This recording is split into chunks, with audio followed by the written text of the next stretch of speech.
Okay, here we go. We've got another video, another one, and another one, and another one. They just keep on coming. To think that this is the same area that I once felt fear of. I'm literally looking at the skate park right now. I'm literally looking at it. However, I don't have that same fear when looking at the place. This is the same place that I felt so much fear of being around and going to. However, in reality, it's so peaceful. I can see one guy just playing with his dog, and then another guy just walking, doing his business, doing what he wants to do. I think I've got this video I want to make, and then another serious video that I'm going to make today. And other than that, I've got my football here ready with me, and I'm going to go to the gym to have another L-sit session. There's one thing in particular that Max, Euceda, I don't know how to say his name. I know how to spell it, but I don't know how to say his surname. Euceda. And he was saying that he goes to the gym for however long he wants to. As long as he has a plan and he gets it done, in his words, that's enough. I've literally just seen, I'm looking at two kids going to the skate park with their scooters and that, and I don't have the same feeling of fear anymore. How can you be scared of a little kid wearing a white helmet? A little scooter kid with his white helmet. I mean, come on. There's nothing to be scared of. But I was just scared of, unironically being, I was just scared of the dreams potentially becoming a reality. And I was living my life unironically believing that I could die or get murdered, really. That was with connotations of being murdered because of dreams that people had. They were close, family, relatives, but even still, there was no need to feel such fear. It has been extremely helpful in my growth as a person, in my opinion, because that was a major negative stimulus that's allowed me to grow past it, and it's given me and I can use that as a reference point for the rest of my life to know what fear can do, what fear can do to me compared to what it'd actually be like in reality.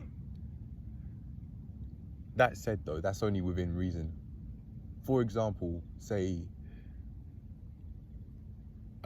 I hear gunshots in the area. I feel more than happy with not going back to that area ever again, or at least extremely rarely. Like only if I have to. That's more than fair enough, because that's not just a perceived threat, that's an actual threat. If I not only hear but see shots be fired, that's an actual threat. So I'd have no issue with me not going to those sorts of areas and keeping my distance from them, because that's more than worthy of having a fear response against. If you believe that you're not safe and there's literal evidence of you not being safe, i.e. you've heard about many stabbings in the area, you've heard about many shootings in that area, and you've seen a shootout happen, that is more than that's more than justified as to why you'd never want to go to that area again. But just seeing kids on their scooters or kids on their skateboards, that's no more than just a perceived threat because of the dreams that not only I had but family relatives had. I had dreams of being robbed, or almost robbed twice, and then family relatives of mine had dreams of me passing away violently, one of my sisters said.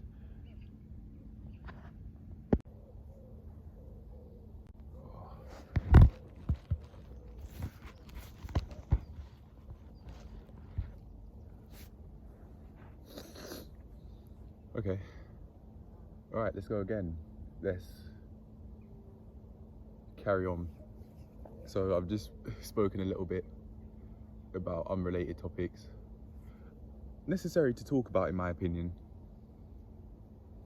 not only because it's about my story and this channel is all about growing as a person, but also just to denote that change.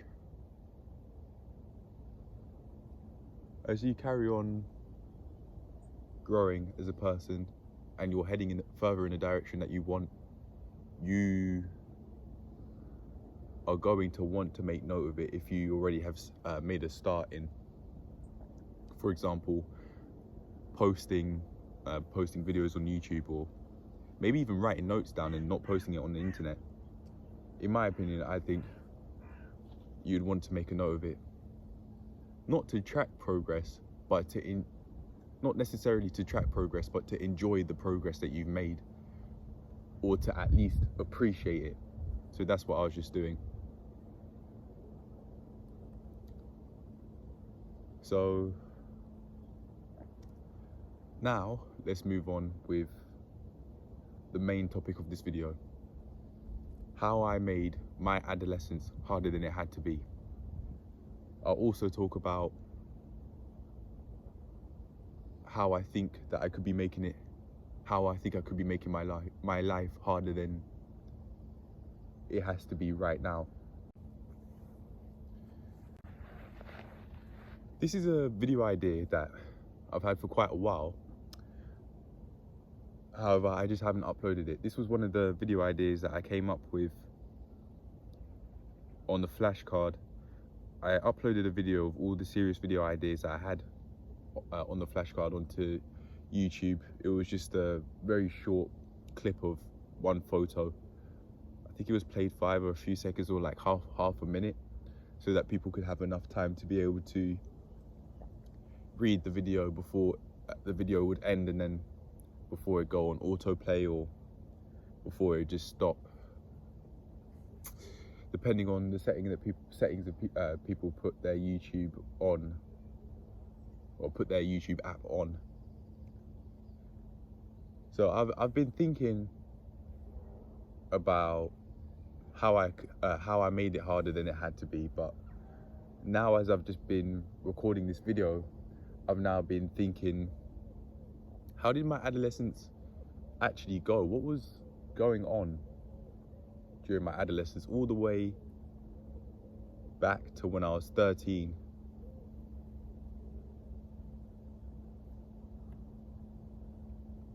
Obviously, adolescence is when you're a teenager, from 13 to 19. That's obvious, but I say that to be able to smoothly lead on to talking about my experiences within that time period, starting from when I was 13. So, at 13, I was in middle school. Yeah, I was in middle school. I wasn't in... I didn't go through the 2-tier system. In England, usually you have nursery, then you have year 1 to year 6 primary, and then year 7 to year 11, and then from there you could go to A levels or college, and you could do B-Techs or get other sorts of qualifications, if I'm not mistaken. But for me personally, I took the 3-tier system. That was because that was what was in the area, not because I preferred the 3-tier system over the 2-tier system, or because my parents preferred the 3-tier system over the 2-tier system. No, that was just what was in the area at the time. I've been thinking of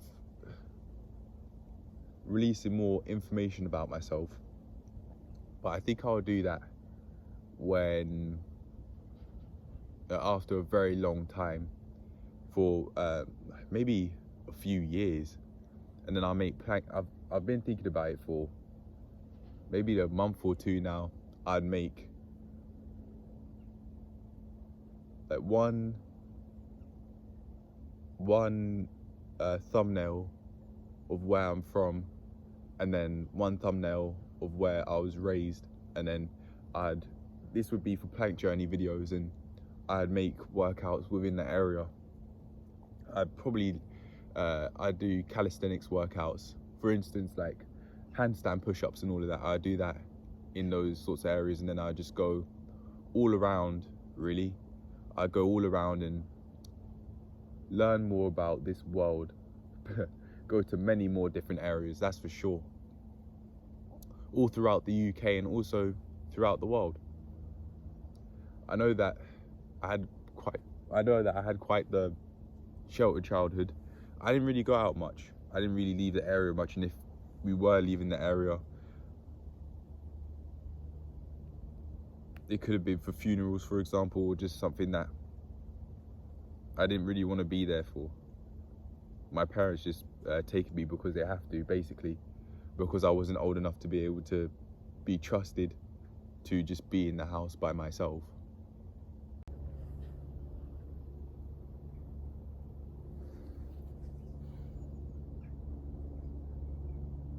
Thirteen years of age. What was going on at 13 years of age that was significant enough to remember? Oh, let me just move back a bit. Well, I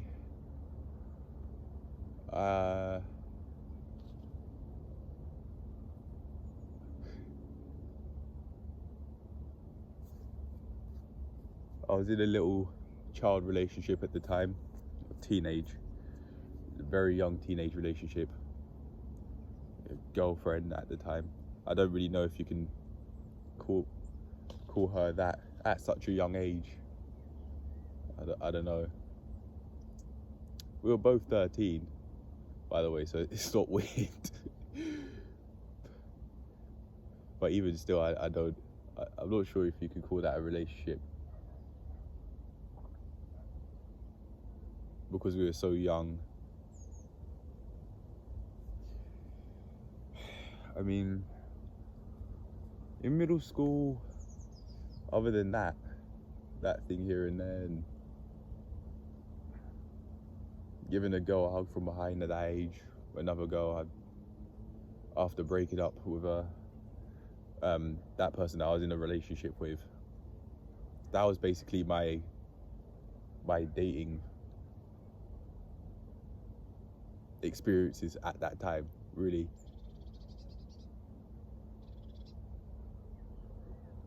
I don't really think there was much else to it. There really wasn't. All right, there are many people around, so I'm gonna end it here for just a little bit. I'm gonna wait for a few minutes, or will I?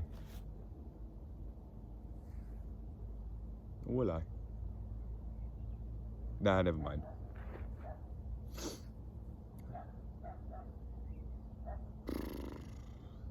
How are my school grades doing? I mean, I was in year 6, around 11, 12, I was in set 3 maths, but after SATs, I eventually got moved to set 2 maths when I was in year 7, at around 12 rather than 13. That genuinely could have been like the first time I ever really fancied a girl at around that age, and it was very clear. I made that obvious. I told people.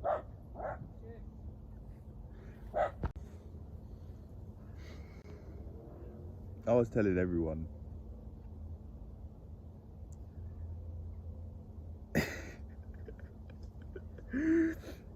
And then I remember, I think I've told this story before actually. I remember one time it eventually got to a point where I was telling so many people that I eventually almost told her straight up. I said I fancy someone, and I was just talking to friends just around. So in the set 2 maths class, I was at the back of the class, and this girl that I fancied, she was just one row, literally right in front of me. Maybe either directly in front of me or very slightly to the right, ahead and to the right, one row in front. And I was just talking to male friends that were there in the maths class, and I was saying, yeah, I fancy someone. And then she turned around, the person I actually fancied and had a crush on, she turned around, oh, who is it? I don't know what I said. I don't remember. Those were fun times. Probably nerve-wracking at the time, but fun to remember. It's fun to remember. Just a funny, now it's just no more than a funny story of the past. But all of those stories, eventually, just like how stories in the future and present, they're all going to just be a part of the past. I've decided to just go around, go for a walk, because that same place where I was just recording, a dog just shat there. So I'm just gonna go for a walk, and I came up with the idea to just do laps around the court. So here we are. All right, so just wait, hold up a sec. Let me get past these people. Not everyone needs to hear my business on camera. I'm making enough. I'm making this public enough as it is. Don't need random strangers hearing it as well, both on the internet and in person. Anyway,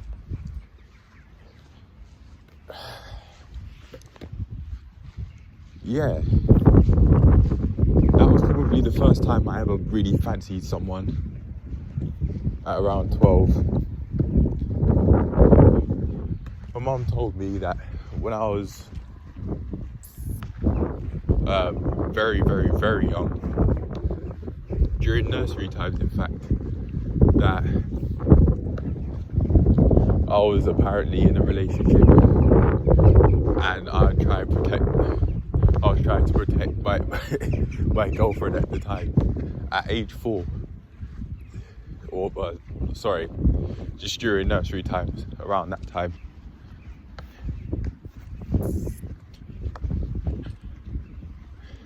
If that actually is true, that's ridiculous. But anyway, going back to this now.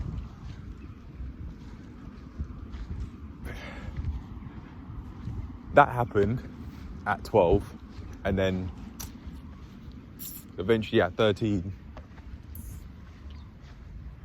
this girl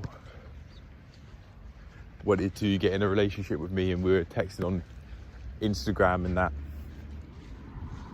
This was around 2015, quite a while ago. Surprise, surprise, 7 years ago. Seeing as I'm 20 years of age now, it's not a surprise that I was doing this 2015. We start talking, we got to know each other in the English class, and we eventually just get to know each other. One time we're just sitting near each other, and then she moved closer to me in that, That's all I really remember. I remember touching her leg, her right leg with my left hand. That was really it. Me telling her I want to take things to the next level at age 13. Come on, man.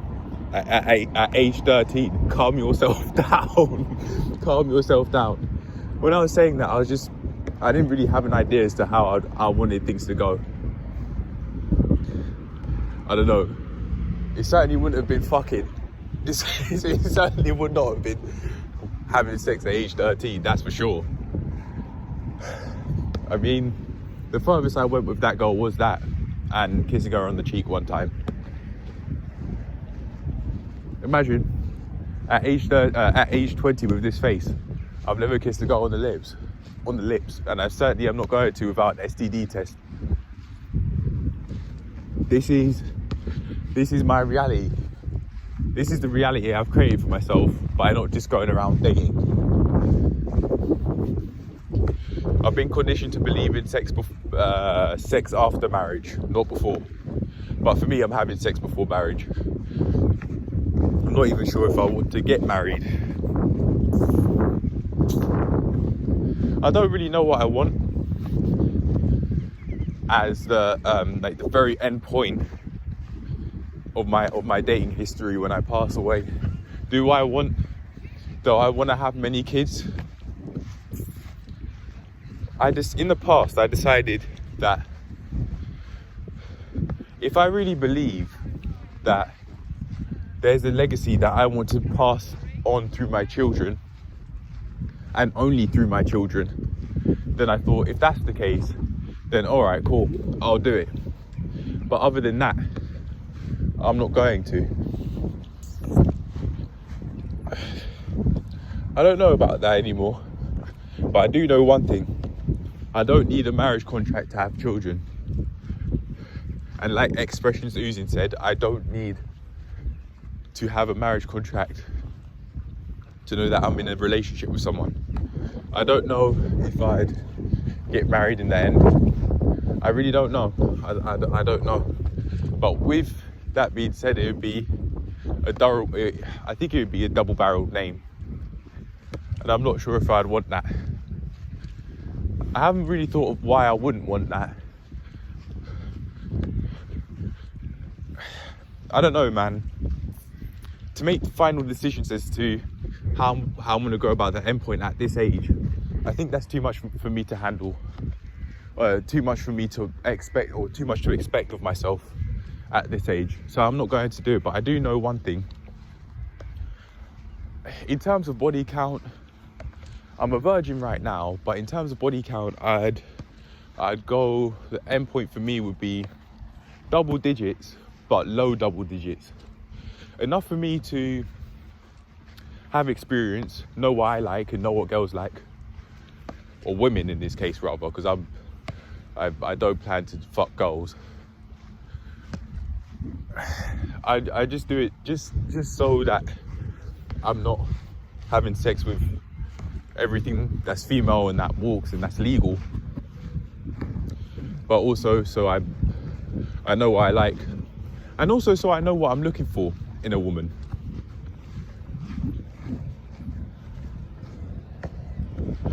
I know what I want her to do and what I want her to not do, and I have an idea of what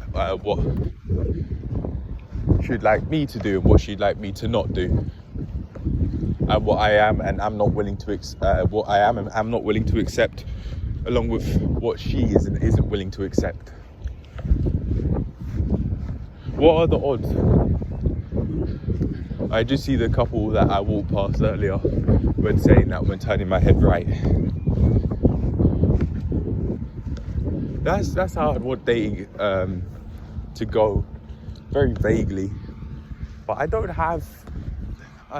really have an extremely clear idea as to what I'd want the end picture to be. I don't know if I'd want kids, but I'm not expecting myself at 20 years old or 20 years of age, and someone who's only started the journey of growing as a person so recently, around December 2019, I'm not expecting myself to have an extremely clear image as to how I want that end picture to look. I have a clearer idea after thinking about it, and this clearer idea came from me thinking of, after watching one of the guys from The Roommates, Hafiz, I think his name's called, Hafeez. I think his surname starts with an R or something. I don't know. Well, I don't remember. I want to say Rumaz or Roumaz for some reason, but I may be completely wrong. I may have completely butchered that. But yeah, he, cut a long story short, was talking to this guy. He said he was 30 years old and that he was a virgin, and he gave this 30-year-old, he was asking for advice from Hafiz, and he told this person to reverse engineer how they would want their dating situation to look like. And very fortunately for this 30-year-old, he can do that from fresh. And by from fresh, I mean his body count is 0. He's, in terms of sex, he's completely clean, and he has complete control as to how he wants things to go. He will not have, I don't think, past 30, on the premise he follows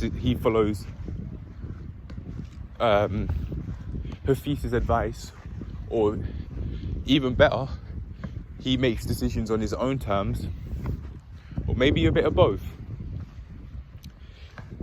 He will not regret the decisions he's made in terms of dating.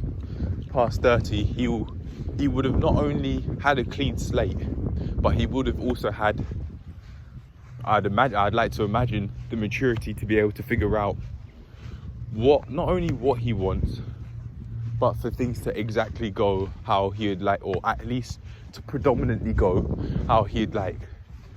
He would have liked them. He would have liked his life to have gone in a dating sense, because he would have made decisions on his own terms, and then he would have followed through with them.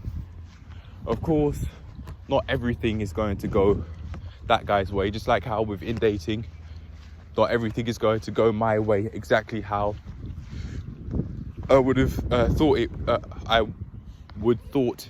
it would have. I don't think I've said that correctly. It's not going to go completely as planned. That's what I'm trying to say, very basically. But even still, it predominantly would have. Because I'd like to think at age 30, you not only know what you want, but you know what you don't want by age 30. Age 30 and a virgin doesn't mean age 30 and he hasn't dated in his adult life. It doesn't mean that. So he could have been dating some, few, or many, depending on what he defines as few, some, or many women and girls back when he was a boy. He certainly could have. But yeah, very, very fortunately, not only for him, but for myself, I get to decide how things go. I'm not coming from a place where I will regret how my dating life went when looking back. Yeah, sure, I may have been a late bloomer. Past that time, I was 13. I haven't dated anyone. I was talking to girls on Snapchat and Instagram, but what I was doing was not working at all. For instance, I'd say things like, "Oh, you're the only girl I was talking to." That does not work. They were all like, "Oh," well, that meant no. You fucking weirdo. Stop saying that. Stop saying that stuff, man. I mean, even if you were to flip the script, flip the genders, and I were in a situation where girls were saying, oh, you're the only man that I'm speaking to, or you're the only person I'm speaking to. Past a certain point, I might think, okay, or maybe I'd want that. I don't know. And I feel very happy that I'm not, well, deep inside I feel very happy that I'm not in a position to yet date. And I feel happy that even though this genuinely could be me at my horniest, I'm not just going around looking for physical affection that I wouldn't have got from family through hugs, for example. Instead of just mindlessly having sex with women, I'd said love my family instead of resent my family, and then look for that same physical or similar physical affection that I would have got from family through dating a whole load of girls, and then eventually dating a whole load of women who could be in a similar mind state that I would be in. That genuinely could be why fatherless men in particular go around just having sex with anyone that in their mind gives them a chance to, because they'll do and have done, potentially have done and are doing what it takes to be in a relationship with someone. Maybe not the most mentally stable of girls or women, but to be in a relationship with someone, whether it be monogamous or polygamous.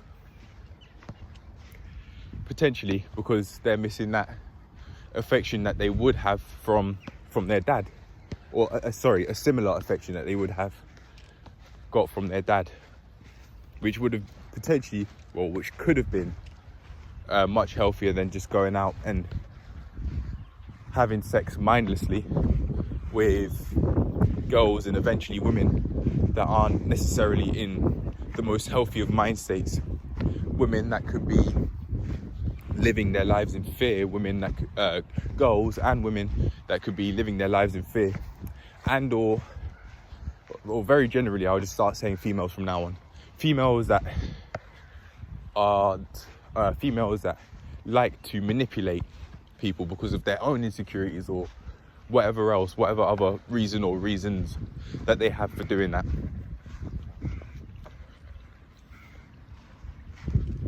Maybe because the men and the boys aren't in the most healthy of mind states because their dad hasn't been around to teach them how to do that as a male.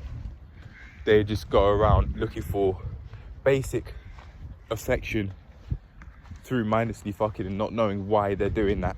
And then eventually the cycle starts again because they would have done that and eventually had a child that they didn't want.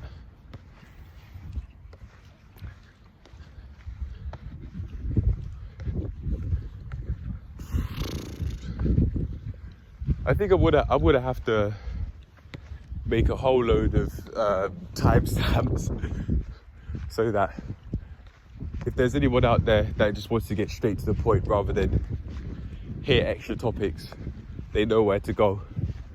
Because for me, I'm just talking right now.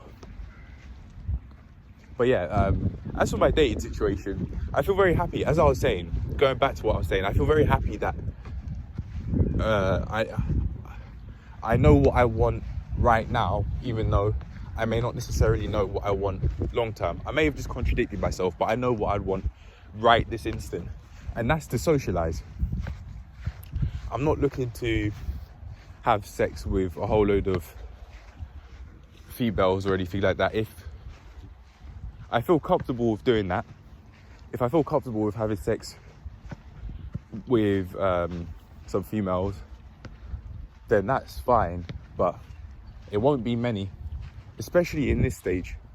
And when I do, especially when I have sex for the first time, I am going to make sure that beforehand I know what I'm signing up for, that I feel happy not only getting into this, but I know like, for example, I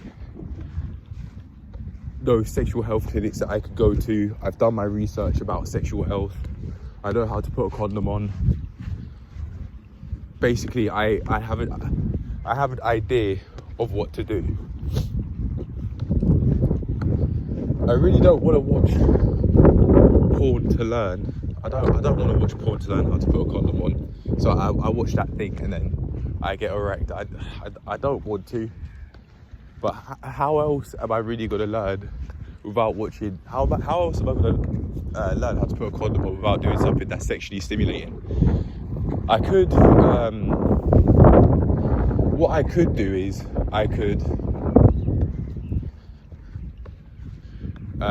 get in a relationship with someone that proves that they not only says but shows that they are very supportive, but they don't mind doing what they have to do so that I'm sexually stimulated, so that I can learn how to do it. And then when I know what I'm signing up for, me feeling comfortable to have sex with them, like them being patient and just doing what they need to do in order for me to learn how to do that thing.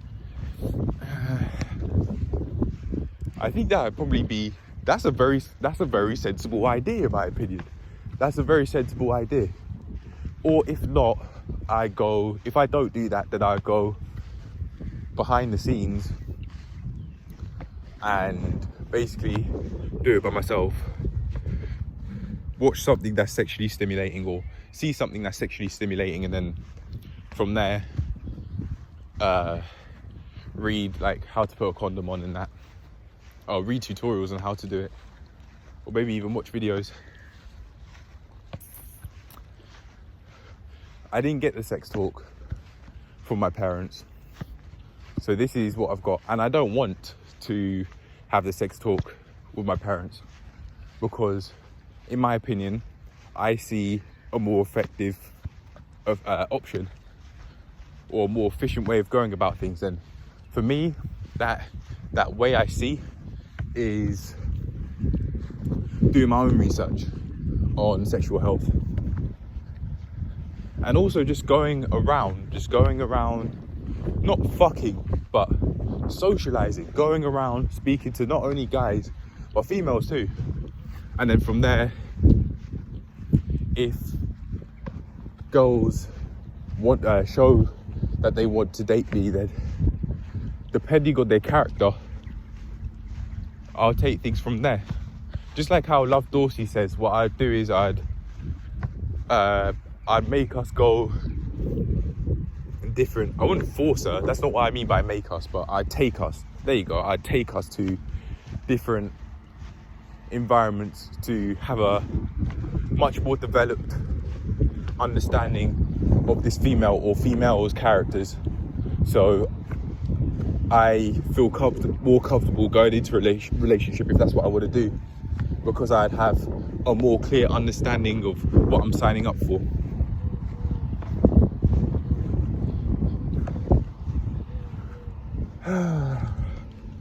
I'm referring specifically to the 8 dates thing that she talked about. I wouldn't necessarily be going to different places with females with the intention to date them, but just as friends, we do as friends do. Go out different places, talk to each other, just very generally get to know each other and also have fun. And by have fun, I mean through conversation, not through sex. Regardless of whether that's intercourse or oral sex, that's not what I'm talking about.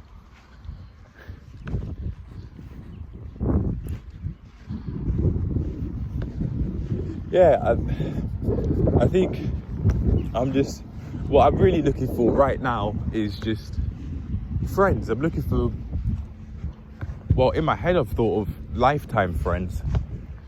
but I'm not sure if I'd be able to get that. Just strong, very generally speaking, strong relationships with friends. I'm not sure if I'd be able to make them lifetime, but just something strong, meaningful, something that's true, not something that's disingenuous, I think the word would be. Yeah, that's what I'd be looking for. Strong connections, deep connections, trustworthy connections. That I'm looking to get that from both females and males. Relationships don't discriminate. That said, from personal experience, it seems like the relationships, friendships I'm talking about, that I've had with females during A-level times, they ended a lot quicker than relationships that I had with males. Maybe that's just coincidence. Maybe that's because I had a much more shallow connection with females than I did some males. In particular, I had some lifetime friends out before no longer actually nurturing the relationships,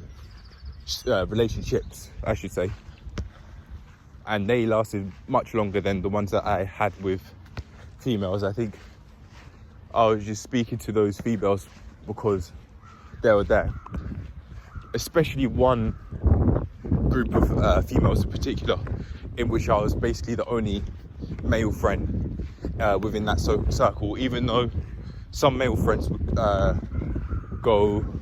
be around from time to time, but they were more in different friendship circles rather than in that one. And the only reason why I was in a friendship sort of relationship with these people is because they were just there in the form class during year 12, from year 12 to year 13. They were just there. They were just there, just like how I was just there. So shallow relationship formed. Even though I had their number and we exchanged numbers, or some of us at least, I haven't spoken to them. There was one female in particular that I really didn't like because I thought she was petty. She sounded very whiny. She sounded like she was whining basically all the time through how she spoke. Not only about things, but her tone of voice just sounded like she was complaining a lot of the time. And I think because I didn't like that, I would just take the piss out of her, because that was my way of channeling my frustration through being a friend with her, which was my choice, it was my decision. But I didn't really think about that. I didn't take accountability to move away from that friendship circle, even though I thought she was whiny. Most of them were okay. One of them, physically speaking, was somewhat sexually attractive. Actually, maybe 2 or 3 of them. But one in particular was okay. In terms of looks, I'd give her, she was I'd say maybe a 6. In terms of like sexual attraction from a physical standpoint. Arse was fat. She had big tits. That's just the truth. And her body fat percentage wasn't all that high. She wasn't really skinny, but I mean, it wasn't all that high. She was a bit chubby, but yeah, she looked okay. Sexual attraction wise, she looked okay. I apologise for sounding rather blunt when describing what I saw as a physical beauty. I apologise for sounding rather blunt, But physically speaking, that was it. If you don't like this bluntness, click off. Anyway,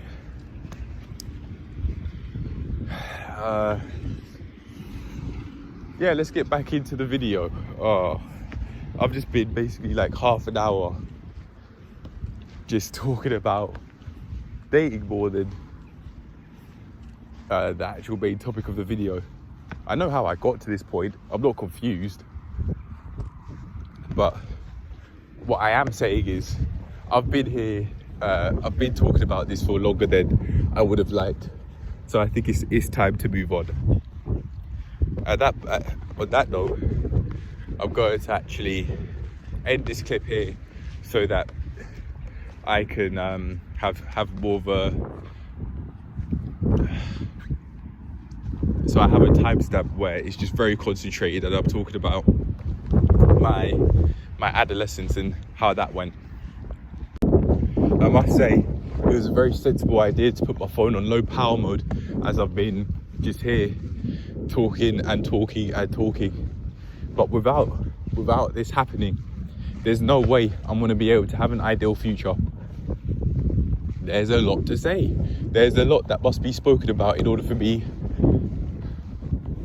to not only process my thoughts, my emotional thoughts, my rational thoughts on subjects at this point in time, but also to be able to move from them, to be able to progress is something that must be done. There's a lot of talking, and I have significantly moved away from talking about my adolescence at a very young age, but it must have been something that I wanted to speak about and that was on my mind subconsciously, maybe.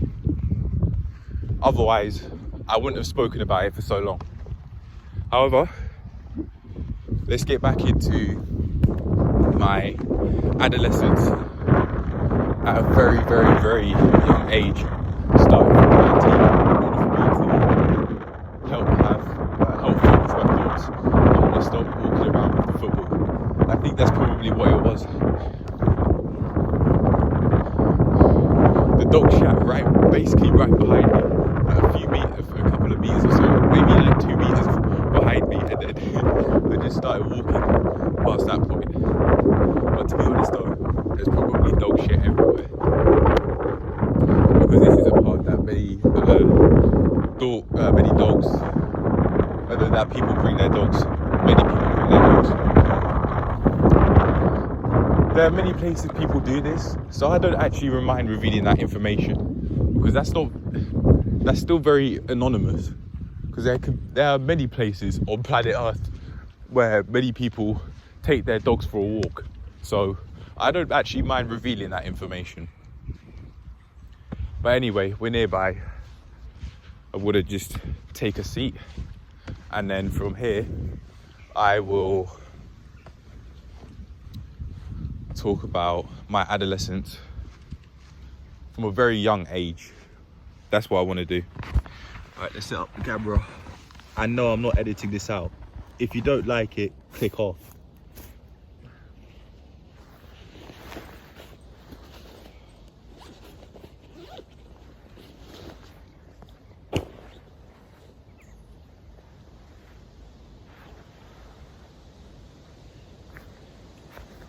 I sadly planned to play football, but I told my parents I'm going to the gym. I planned to go to the gym and I wasn't lying. However, I've just been here first. I thought, you know what? I'm just gonna come here because I wanted to play football because of their crossbars. But they aren't here. There certainly have been crossbars in the past, and that's not just a figment of my imagination. However, they're not here right now.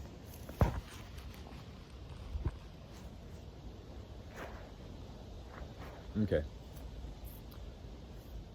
So let's get more concentrated into, let's speak about this in a more concentrated way.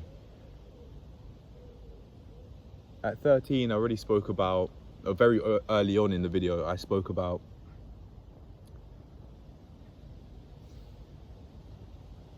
having relationship, or what I called a relationship at the time. I don't know if you can really call it that because we were so young. I was 13, she was 13.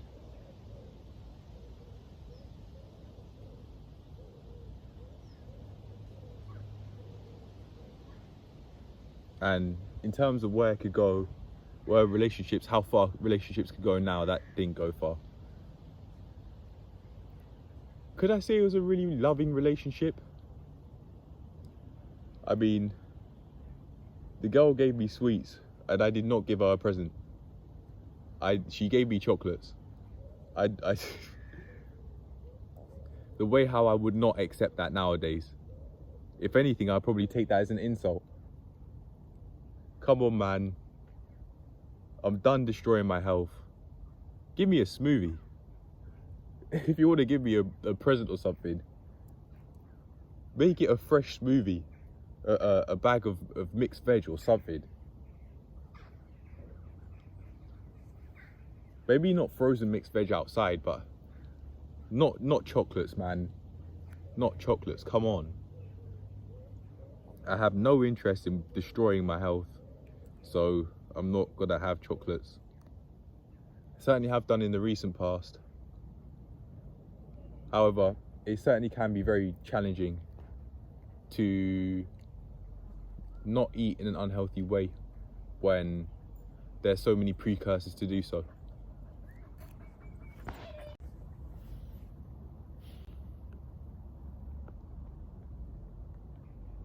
If I am to get in a relationship, pardon me, it's going to be with a girl that I really like. Someone that obviously takes care of themselves. Someone who has their health in check. Who is in shape, not only physically, but this girl also shows many signs that she's in shape mentally. For instance, if she's in the gym and she's training, she doesn't bitch and moan about doing another set and doing more reps. She doesn't bitch about being told what to do from a personal trainer.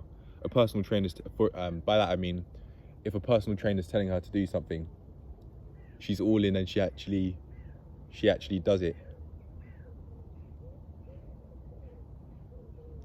Of course, there are some times when you know that you've pushed yourself enough as it is and you may not believe that you can push yourself even further.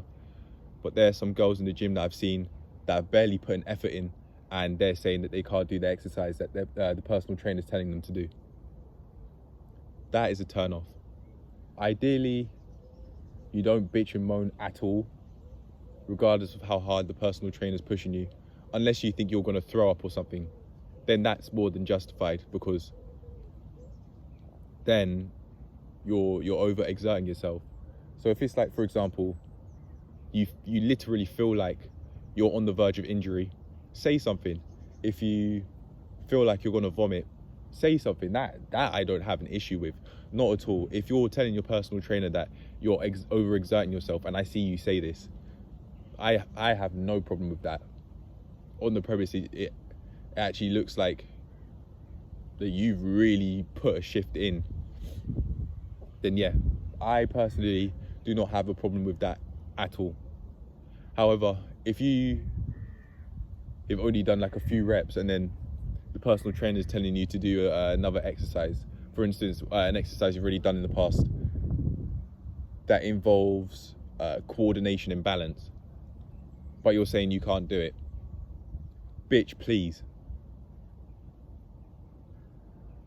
That is, for me, complaining is a massive turn off. And I'm coming from a place where I'm not only saying this, but I'm also willing to provide the same as in not complaining. I don't think I at all really complain about my life situation.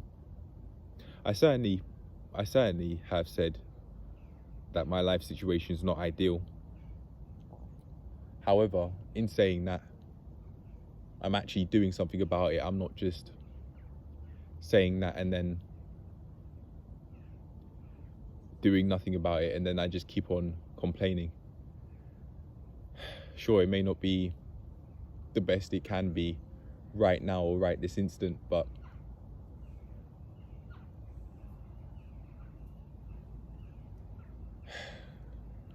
well, welcome to real life. Not everything's ideal, especially in the early stages. If you're coming from a place where your parents already have it figured out, even still, you may not believe that you're in. Even still, you may not believe that you are in the most ideal of situations.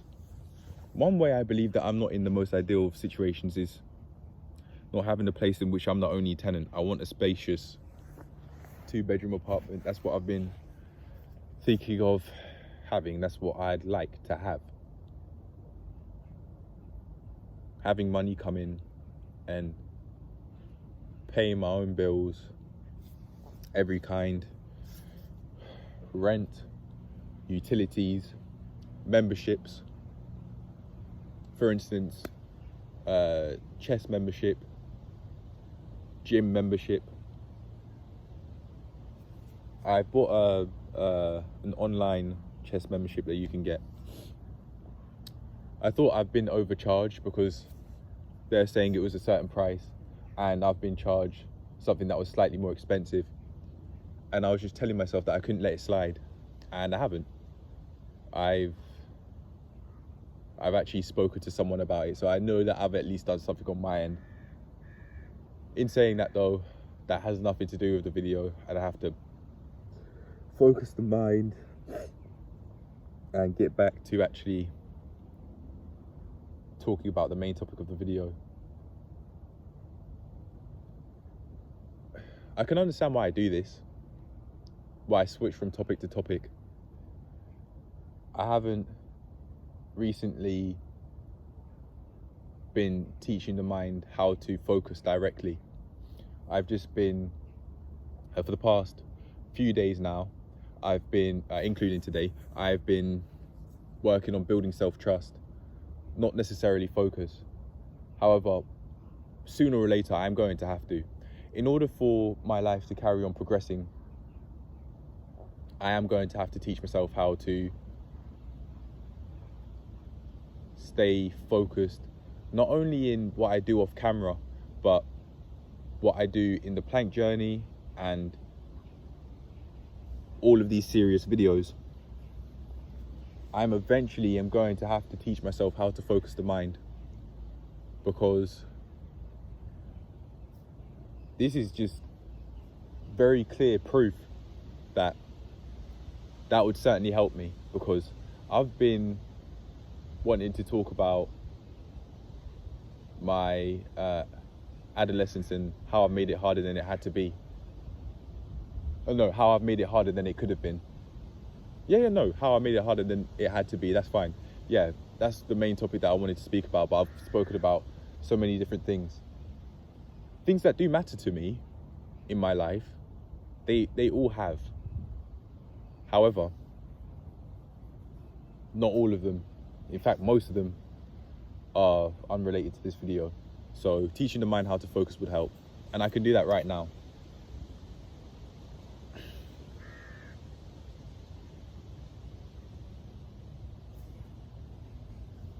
What were my grades like in school? Middle school, that is. So from the adolescence point, I mean, before turning 13, I was doing SATs, and I did what it took in order for me to go from set 3 maths to set 2 maths. So that was an achievement in itself. English, I was in set 2 for that. Sciences, either set 3 or set 2. For those that don't know, set 8 is basically the lowest that you could go. However, set 1 is the most intelligent set that you could be in school.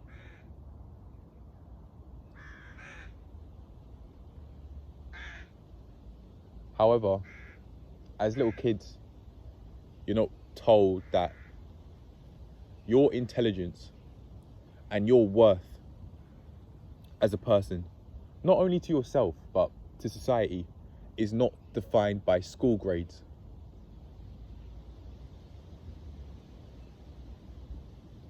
With that sort of mindset, you then may go into having a life that you may not necessarily want to have.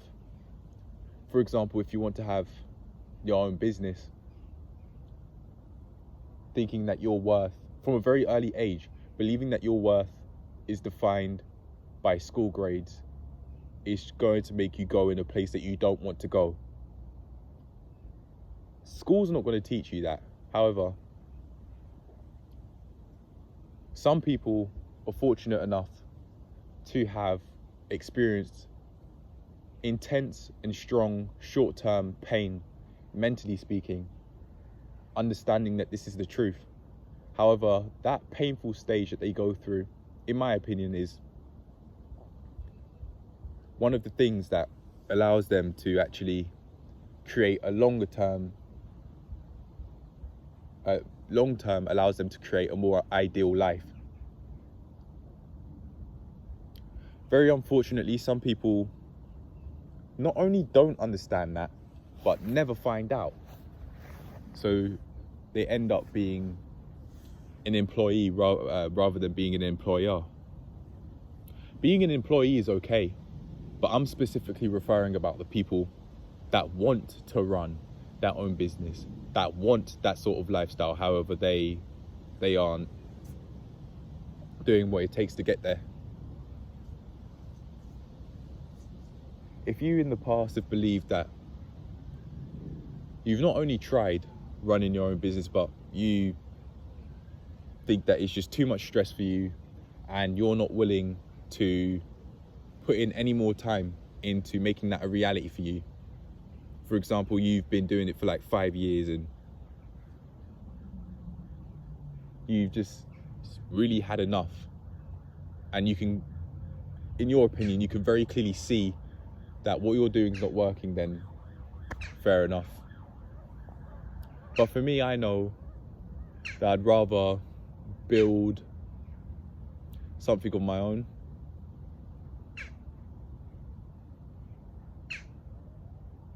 The first reason that came into mind was for a legacy, but this way of thinking isn't a way of thinking that I've developed.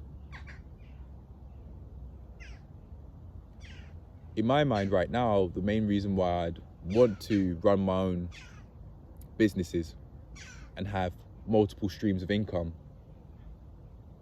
financially speaking, is so that when I do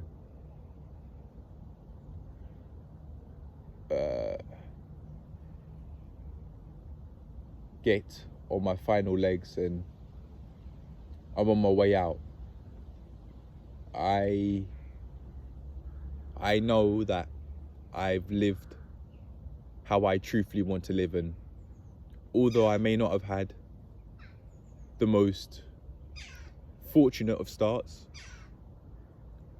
I can always say I may not have had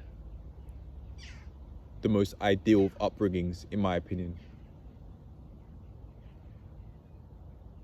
Sure, however, I'd be able to live my life knowing that I really turned things around, and for a very long time, a much larger proportion of my life that than right now, before this point, I've been able to live life on my own terms and truthfully how I want to live it, rather than not doing that.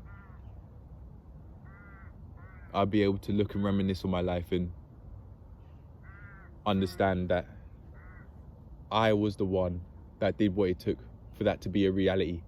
I was the one that broke the norm. I was the one that decided that I'm going to live life on my own terms instead of following my parents' standards of going to university. I did go to university, yes, but I didn't finish the course. And for those that are university dropouts, I don't think there's an issue with that. If you believe that that really isn't what you want to do, and in order to live life on your own terms, you can't go on that path, switch. It may be a tough decision to make at the time. However, you absolutely will thank yourself for doing that in the future. Not only short term, but long term too. If you keep on seeing signs that you don't want to go down a route,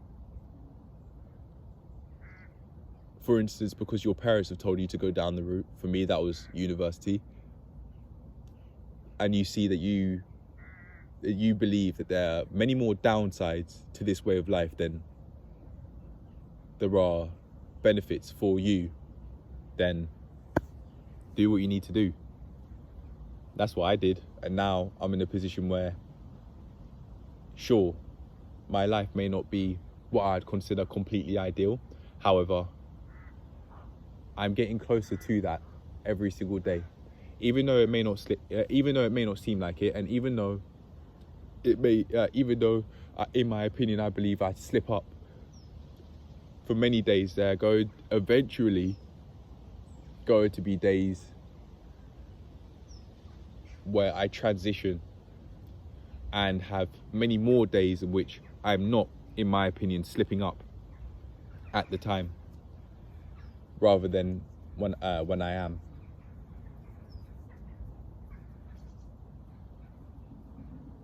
I absolutely can complain and feel very ungrateful for my situation if I don't allow myself to feel grateful for things through writing things I'm grateful for. It can be very easy to feel ungrateful because I'm not yet in a position that I consider completely ideal. So if I don't write things I'm grateful for, that's going to be the path that I'll naturally go down. However, I personally predict that when life does become completely ideal, in my opinion, it would just be it'd be very easy to feel grateful rather than ungrateful, because I'd be able to look at, when I say that, I mean without having to write anything down on paper, because I would have done what it took to actually make something that I feel grateful for and that I genuinely enjoy. And I'd also be living life on my own terms, completely. My life position would be that way, and I'd be doing what I need to do so that life carries on going that way, more and more and more as the days go. This makes me think about how school went and why I actually stayed in school for so long. Why did I actually go from GCSEs to A-levels? Because I didn't have to. I think first of all, that was just the norm. Combine that with the fact that I found a way to prove my worth, to prove that I'm valuable as a person through having what were considered excellent school grades. The only way I really was going to go was go from GCSEs to A-levels. My GCSE grades, they were okay, and my A-level grades, I really believe that I would have flunked my A-level grades if the pandemic didn't hit.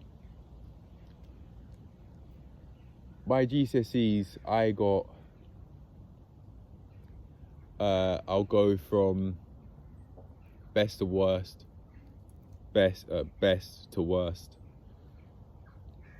I'm not sure if this is too much information to reveal at this point in time though. I'm not sure. Are there people that I want to use that information.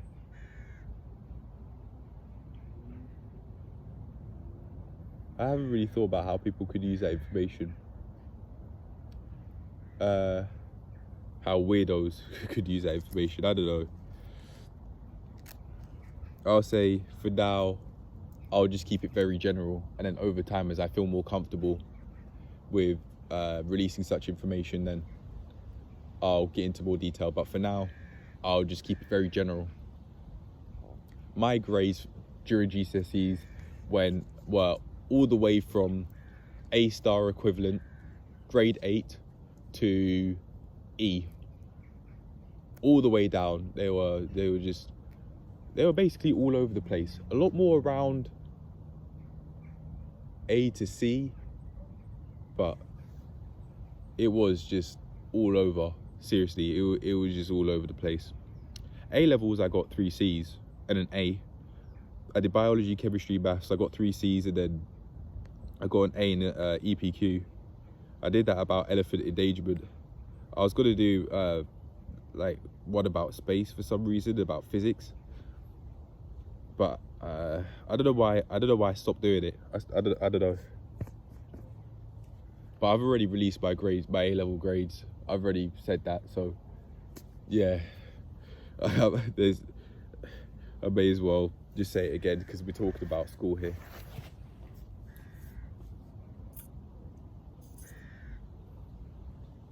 I wanted to prove that I was valuable as a person through getting what were considered excellent school grades. But we weren't really told in school that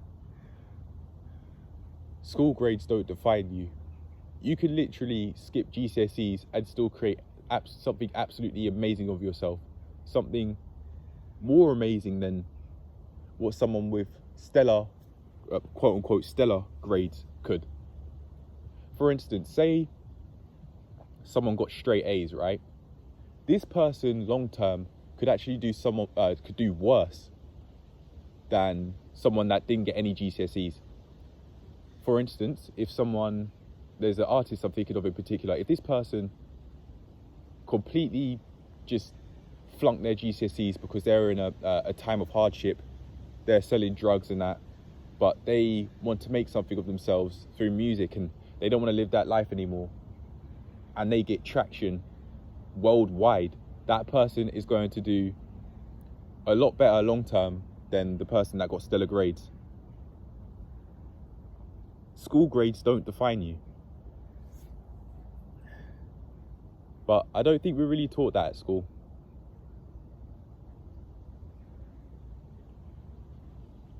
I'm not saying that schooling is something to be looked down upon, but I am saying that if you don't have what are considered the best of grades, it doesn't matter.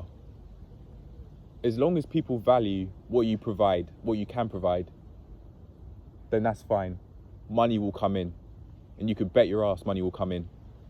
But if you don't get GCSEs, you better be fucking talented in something. Very fucking talented.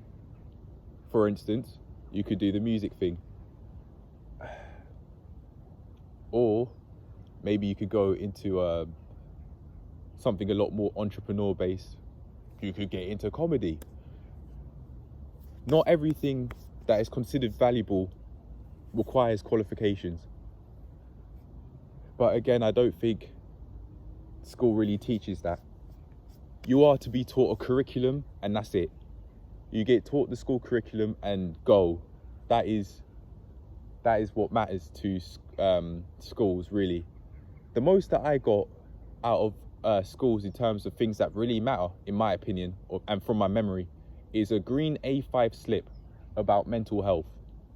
An A5 slip, which I still have to this day, but an A5 slip about mental health. And from my memory, including the presentation I got it from, the assembly presentation, which none of us really wanted to go to, got it from. That was it, really. We may not be taught about how valuable things like mental health are, and nutrition as well. nutrition, what you feed yourself, not even necessarily just food, but the things you watch as well. But again, schooling, not education, it's schooling. Regardless of what older generations think and what teachers tell you, it's schooling, not education. Education means you're learning. Just because you're in school doesn't mean you're learning. You could be flunking, you could have terrible grades. You could think that what you're doing isn't really for you. You're not really learning anything that you want to learn or anything that you could apply in your life.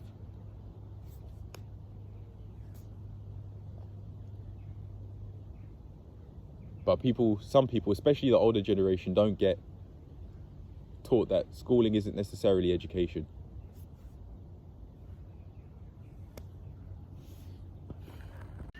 One thing I'd like to add before the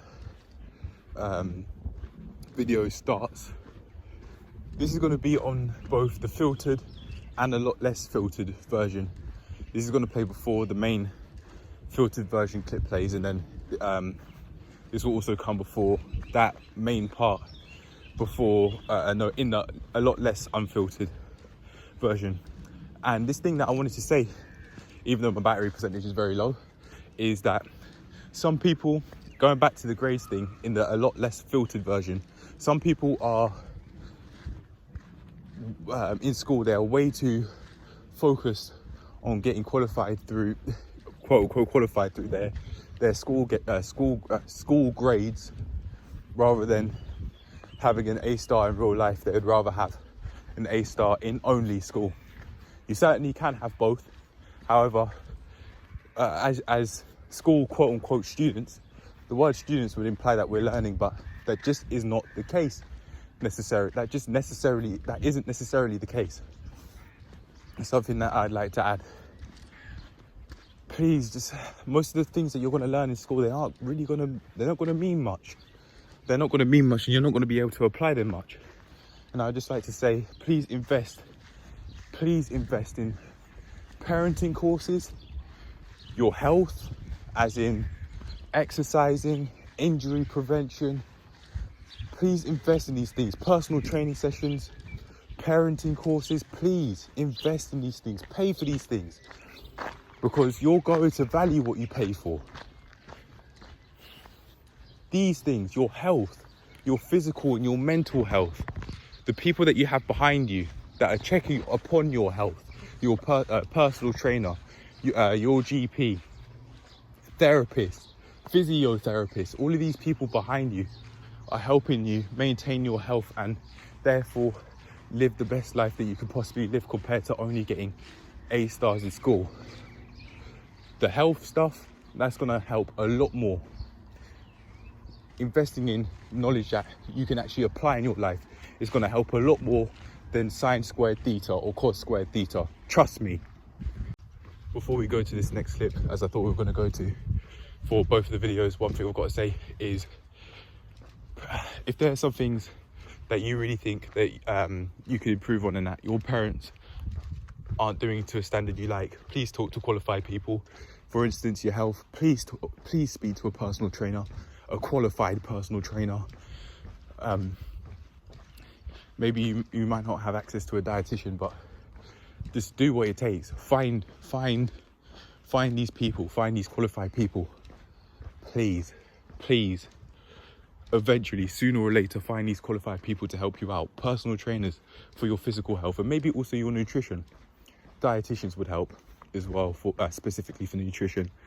Therapists for your mental health. Physiotherapists for just not necessarily exercising, but for your physical health. I've come back now. I've come back home now to be able to just finish the rest of the video. What I said before the phone died and the audio cut off was, please invest in physiotherapists for the sake of your physical health, to make sure that you aren't on the way to injury, or if you are, you at least know that this is the case, rather than it being sprung up on you. I also said, after the phone cut off, I also said to invest in services like mentorship, like a life coach, for example. And you may say, well, where as a teenager, especially as a young teenager, am I going to get all of this information from when there's no money coming in? Make it happen. Make it happen. Do what you need to do. I'm not saying sell drugs.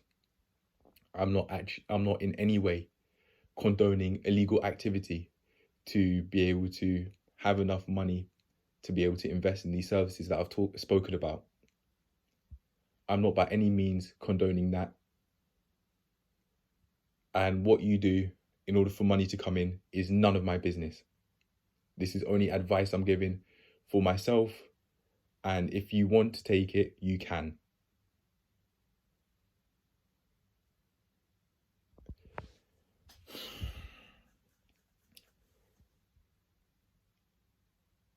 For those that are like, say, 13, for example, you're a teenager and you can't legally work. I absolutely am not going to advise people to illegally work. But what I can say is, especially if you're getting pocket money, or if you're not, you can ask, on the premise that you're in a stable household.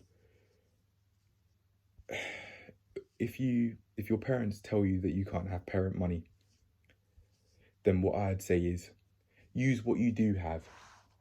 If you're watching this video and you're watching this, you have a means to be able to watch YouTube off rip. From there, just off that alone, you have an ocean, or maybe even multiple oceans worth of information that you can learn from, free information that you can learn from, and that you don't have to pay any money for. You will be charged your time, but you won't have to pay any money for it.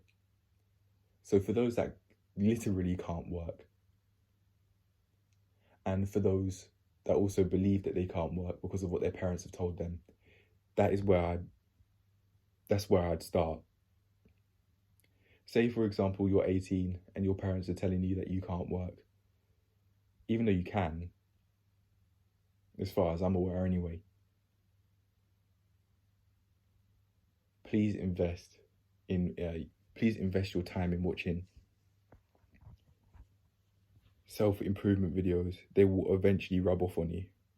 Eventually. And you will eventually start doing what you need to do in order to live the life you truthfully want to live, and live life on your own terms. If you want to do that enough, if you want it enough, you will.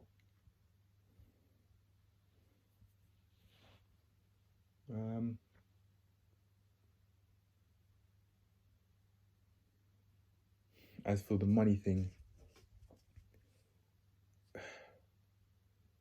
invest in ways that you consider fun. Fun things that pay. Fun things that can have money coming in. And fun things you want to do. Whatever that may be, I don't know. But okay, right. Other than that, I don't really have much else to say.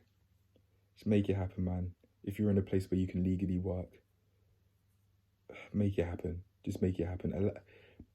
You owe it to yourself to have money coming in, man. Multiple sources of income for me is the way. Passive income as well, in particular. Things which you don't have to do anything extra. You don't have to consistently be there to do, and it can just have money coming in. Oh yeah, that's the way, in my opinion. But anyway, if I have anything else to say other than these things, then I'll make up part 2. But for now, that's it. Enjoy the rest of the video. This video is so large that I genuinely might have to make a part 2. I genuinely might have to. I haven't even gone into the main nitty-gritty of how, not only how I could help myself, but how others could help themselves with this advice that I'm going to give myself. But in order for me to give that advice, I have to actually make it clear as to how I've made it difficult how I made it difficult during my adolescence. For me personally, I'd say the first thing that was that I did that was really unhelpful was only blaming my parents for what they didn't do, and only looking at that side of things. Sure, they didn't teach me about how to manage my finances to a standard that I'd like. Sure, they didn't teach me about how to eat healthily, because they don't know how to do it themselves to a standard that I like. For instance, yesterday I was looking at the rice and chicken stew. First of all, they've got white rice instead of brown rice, and secondly, more importantly now, it had chicken stew, and there were puddles of oil, literal puddles of oil. In my mind, I was thinking that looked like that's the food equivalent of the gutter. Yeah, it may taste nice because I've been conditioned to like such foods. However, not only does that look disgusting to me now, but it doesn't smell all that great. It's one of those sorts of foods that when you smell it, you go, my body's I'm just not used to eating that sort of food as much as I once was. That was the food I was raised on, yes. However, it's not the healthiest. And I'd only really look at blaming them for not doing things, rather than not only appreciating what they did do, but also doing what it took to succeed in places I believe they haven't. For instance, in terms of taking care of my health, I could have gone to the gym. At 18, I wanted to go to the gym. However, I complained that my parents wouldn't let me. I don't think by that age they really had a choice. But I didn't really understand that. Not only that, but I'd also complain. This was one of the major things that I really disliked. They, time and time again, told me that I can't get a job whilst doing schoolwork because my grades weren't as high as they would have liked them to be. And instead of doing something about it, I only really complained that they didn't give me a chance. I remember watching a Nathaniel Messiah video in particular saying that because he had more limited time doing things that way, he was able to study more efficiently with the time he did have, or with the time he did set aside to do schoolwork. So I was thinking that I'd be able to do the same thing. Doing the same thing to me in this context means appreciate my time, the time that I did set aside for revision more, compared to if I didn't have a job.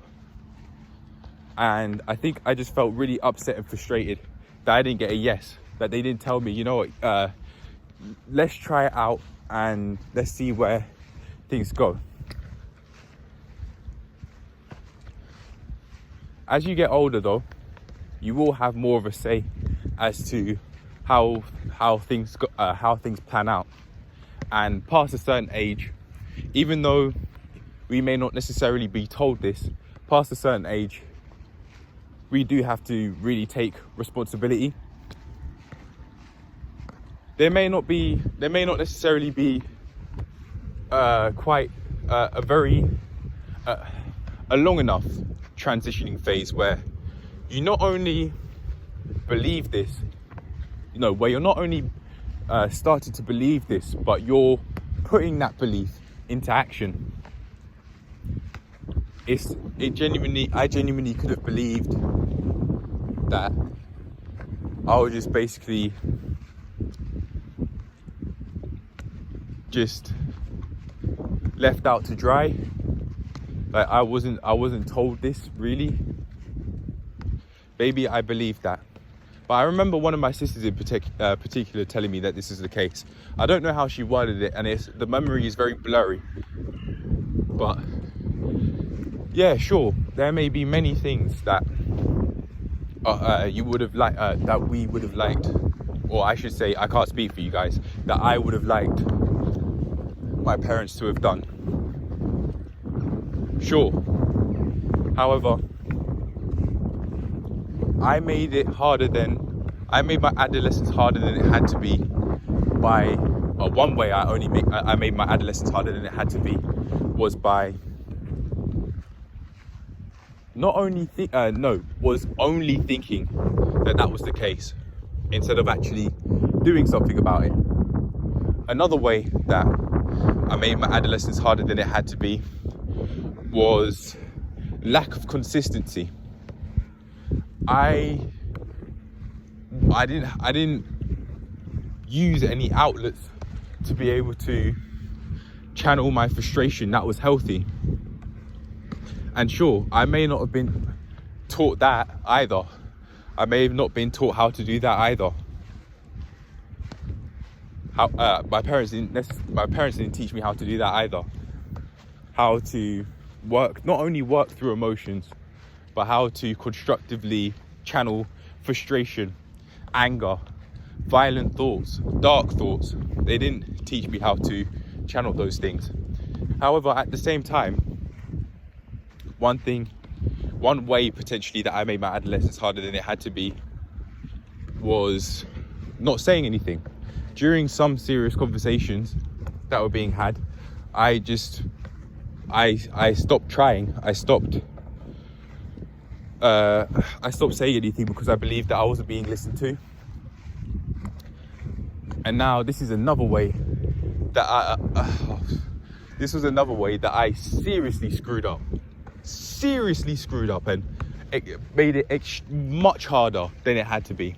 And that way was lack of investment. If I were able to speak to my teenage self, I would say use that pocket money that you do have, that you've saved up over the months during middle school and also high school. Invest that money that you've saved. Invest it into learning more. Invest it into purchasing that gym membership. With some things, there may be some things your parents just say which you have to go against. In order to live life on your own terms. And one thing in particular that would have been is by purchasing a gym membership. That way, I would have found an outlet to be able to improve my health. I knew that gyms existed, and I knew that I wanted to go to the gym, but I even checked it out, but I just did not purchase a membership with the money I had. With the money I had saved up, although I might not have been splashing cash, although I may have never been one to splash cash, I didn't invest it in ways that would have really helped me transform my life. Ways that I would have told myself to invest the money that I did have, the pocket money that I did save up, is gym memberships, parenting courses, and other things that you're interested in. Learning how to become great. It doesn't matter where you get the information from, really, just as long as that person's great and that person isn't known for being an untrustworthy source of information. For instance, one thing that's out now that I'm wanting to buy is Steph Curry's masterclass about, I've forgotten what the title is, but I really think that that's going to help me further transform my life and make more progress. If there's any two things that I tell myself, my teenage self, to do, so that life is a lot easier than it was. It would be consistency. It would be, in terms of consistency, it would be to tell myself, or to show myself that you can not only record your thoughts, but you could post them up on YouTube and do that consistently every single day. Now, this was something that I was doing during my teenage years, but this was very, very, very late on. And eventually I deleted all of the advice that I made. I felt embarrassed, honestly. And I think one of the main reasons why I felt embarrassed to have that stuff up on YouTube is because I just believed that I was copying what Red Pill creators were saying, rather than actually having content of my own to offer.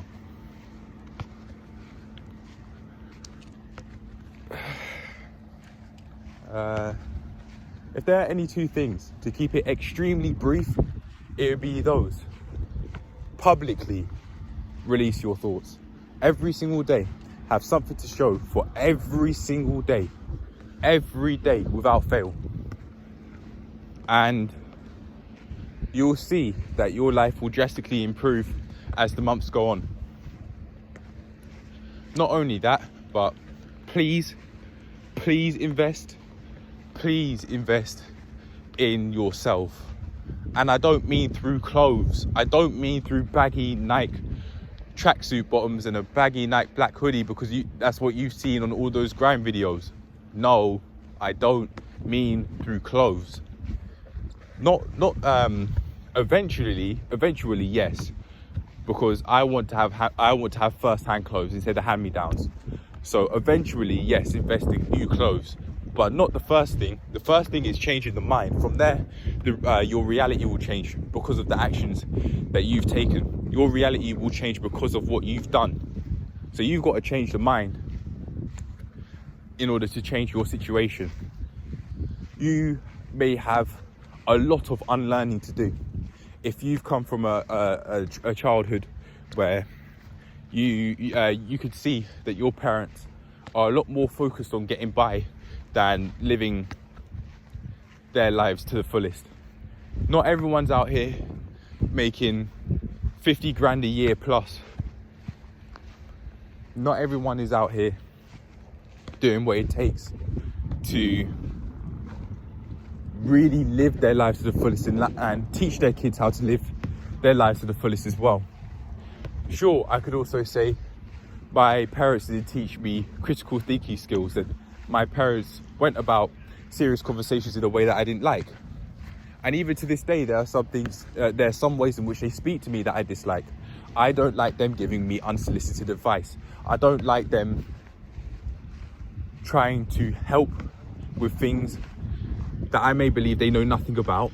And I don't like them trying to give me help when I haven't asked for it. If I'm coming from a place where I have asked for it, that's more than okay. But I'm not. I don't really at all.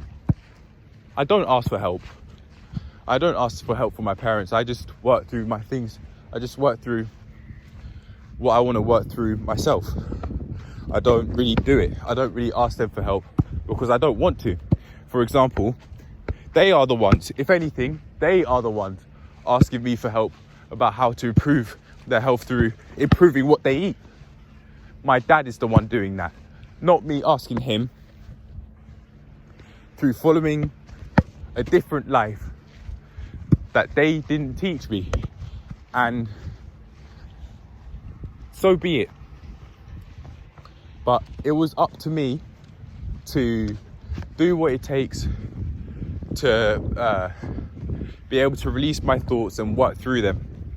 Mental health, just very generally, just investing into myself would have helped big time when I was a young teenager. Ever since 13, if I were given parenting courses at 13 and I wanted to have those, to learn those parenting courses, and I stuck with it ever since that age, oh, I would not be in this situation right now. At 13, oh no, I'd be in my own place. I think my life would be ideal. My life position would be what I consider ideal if I not only had parenting courses, but if I not only had access to parenting courses that I valued, but I also stuck with it throughout the years through having consistency. I would not be in this place right now. I would not be here. However, instead of just complaining like how I would, you absolutely can change your situation. There are some things that your parents might say that you can't do. But if that's the case, don't listen to them. If they're saying you can't get a gym membership, don't listen. Don't be that dumb. Don't be that dumb. If there's anyone telling you that you can't go to a place where you can improve your health, they can fuck right off. They can fuck right off. This person's telling you you can't go to a place where you can improve your health. What is that? What is that? You could at least... That said though, say you're like... say you're 13 and you don't really have much of a say, and your parents are telling you that you can't go to a gym.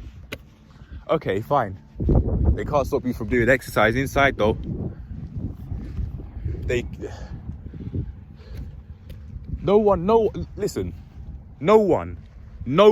Nobody has the right to tell you that you can't do what it takes to improve your health and to go into an environment which that's possible and which is more possible to do.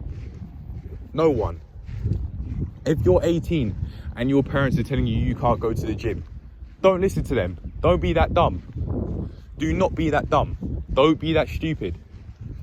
Don't be that stupid. Don't.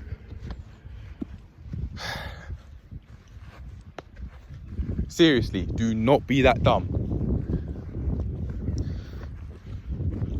What else? I think those are the main things. Every single day having somewhere to upload your thoughts so that when you, in the future, you can look back and see how far you've come. Not only that, but short term, you can also see the growth that you've made. Short term being over the span of months rather than years. You can actually see how much progress that you've made as a person. That in itself is amazing, and I tell myself to do that. Upload thoughts onto YouTube. Even if you don't show your face and you just take pictures. You just take pictures of of what you want to say. That's a start.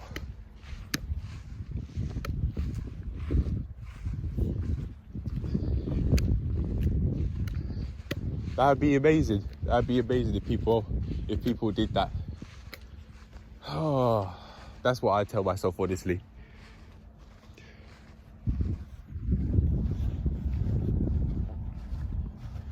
I'll probably make this clip I'll make this one video, and then I'll make the entire clip. I'll make everything that I have here another video as a more like unfiltered version. So it's you have more detail as to what's on my mind with regards to my past. But this is the really concentrated version. This clip in itself is the really concentrated version of how I think I've made it harder, how I believe I made my adolescence harder than it had to be. I don't think there's really much else to say. It'd be, the consistency, that would be one thing, having something to show for every single day, and then from there, just building up on that, building up on habits that you want to have, building on habits that serve you, but eventually having so many habits that serve you, those habits that don't serve you, perhaps even the habits that your parents have taught you that don't serve you, they eventually dissipate, because you would have not only created healthy habits, which you enjoy a lot more than those unhealthy ones that you've taught yourself, and that you've been taught not only by your parents but by family and friends. Yeah, you just keep building and building from off those healthy habits, and then those unhealthy ones, they'll eventually dissipate, because you would have not only built those habits, but you would have worked through those unhealthy habits and have a much clearer understanding as to why you did them, and how you want to go about the future. For me personally, I have one example of this, and that would be eating food that I make, and only food that I make. Because I'm not going to the takeaway shop. I'm not going. I say that as if there's only one in the area. That's just not true. There are many of them. And there's another one that's actually come recently.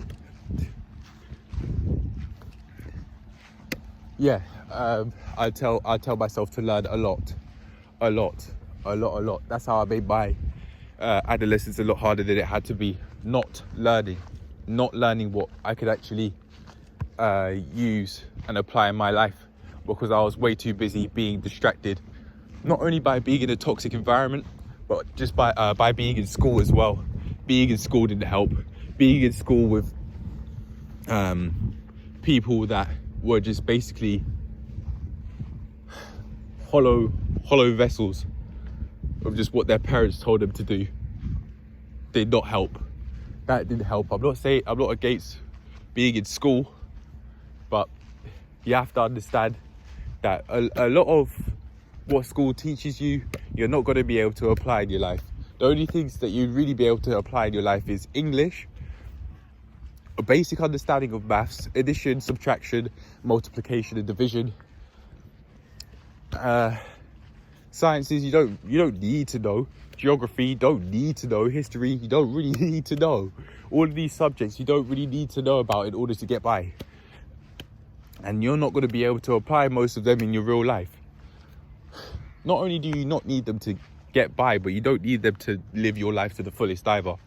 I'm not going to be thinking about any of the course material by history GCSE when I'm flying planes and helicopters, loving life, enjoying life. And that's not going to help me take things to the next level. I may make another video on this if there's anything else that comes up, when I'm speaking from a position in which my life, in my opinion, is a lot more ideal. However, I think that's it for now, because it doesn't seem like I'm saying much. Invest in yourself, man. Invest in yourself. Buy parenting courses. Buy parenting courses. It doesn't matter that you don't have a kid. Buy parenting courses. Go on Udemy and buy parenting courses. You could even go on, get a year Skillshare membership. Pay for what you want to look for what you want to research. Please pay for parenting courses, man, because it will help you work through so many things that you may not have otherwise been able to do at an early age. Please do, man. Please, you will not regret it. You will not regret getting parenting courses and finding ones that you actually find value in. Not only as a teenager, but as an adult. Or maybe you're very fortunate as a kid to be able to see this content. Younger than 10, that's what I'm defining as a kid. Or maybe even younger than 13. Please, you're further that's really going to help you in your teenage years, in your adolescence, and also in your adulthood. From your adolescence beyond, buying parenting courses, or maybe not even necessarily do that if you don't want to begin with, but going on YouTube and actually looking at parent-to-child attachment styles and having a basic understanding of psychology, and again looking at parenting videos, that will help you big time working through any childhood events that you had that were related to family that you ideally would have not wanted to go through. Anything you want to work on. The reason why I say pay for them is because you value what you pay for. You're going to value what you pay for. If you add money on it, you're going to have that as an incentive to keep on watching it.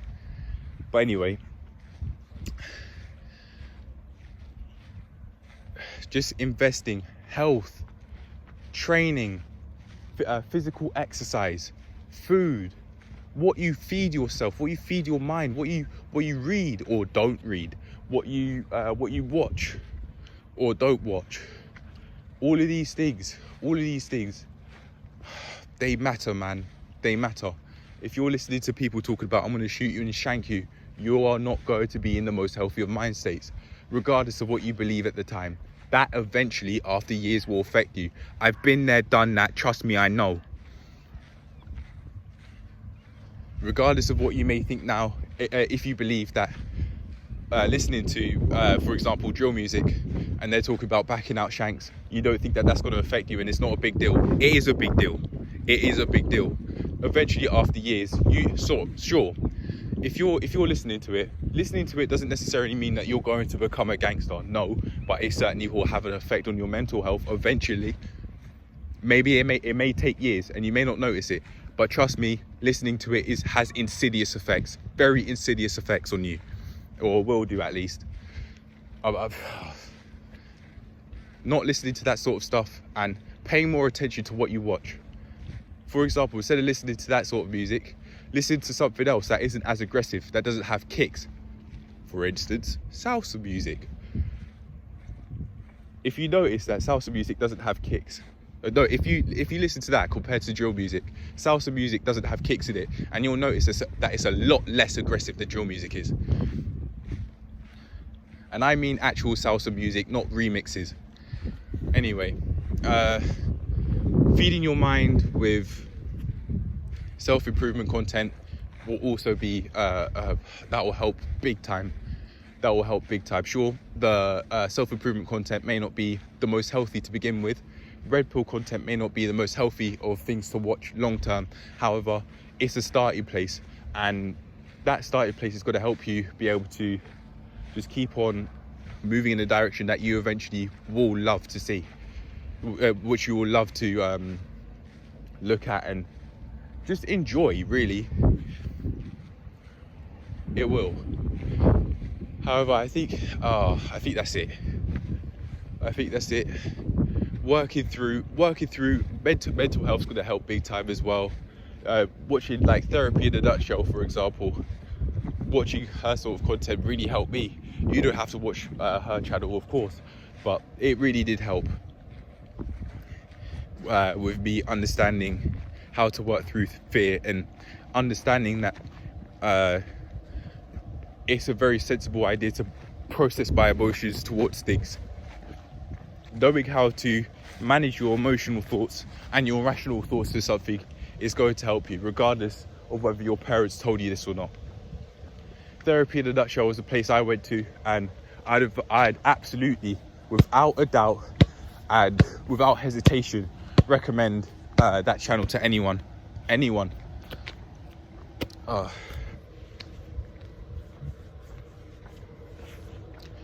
But is there anything else? I mean, I would like to make a part 2 to this video. However,